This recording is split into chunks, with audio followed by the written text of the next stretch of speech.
Présentez-vous. Bonjour, je m'appelle Ziad Midou, je suis professeur de français à l'université Al-Aqsa, université de Gaza.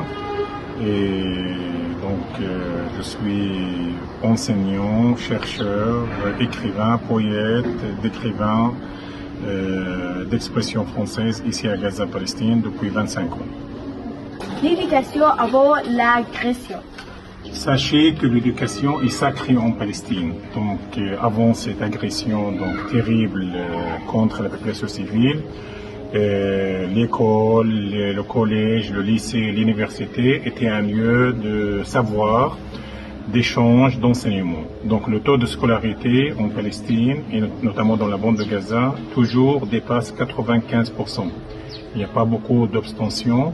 Et les élèves, poussés par leur famille, ils sont toujours à l'école pour apprendre.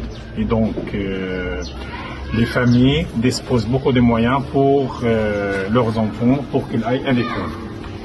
On a beaucoup d'exemples qui montrent que l'éducation est sacrée en Palestine et à Gaza en particulier. Donc, le taux de scolarisation, 95%. Les familles, ils n'ont rien, mais les mères de famille, ils vendent les bijoux pour que leurs enfants, leurs fils s'inscrivent à l'université, parce que les universités en Palestine sont universités privées et sont très chères. Deuxième chose, donc les écoles sont toujours pleines, il y a 45 à 50 élèves, ça montre un peu qu'il y a une volonté d'apprendre. Et les familles encouragent toujours leurs enfants à apprendre. Donc il y avait beaucoup d'écoles. Le système palestinien est divisé en trois parties. Donc il y avait des écoles publiques, gérée par l'autorité palestinienne, l'école de l'UNRWA, gérée par l'office de l'UNRWA, et après il y avait des écoles privées. Et dans toutes les écoles, soit publiques, soit gouvernementales, soit privées, soit de l'UNRWA, on n'a pas trouvé beaucoup de problèmes. Les familles encouragent et envoient toujours leurs enfants à l'école parce que l'éducation est sacrée.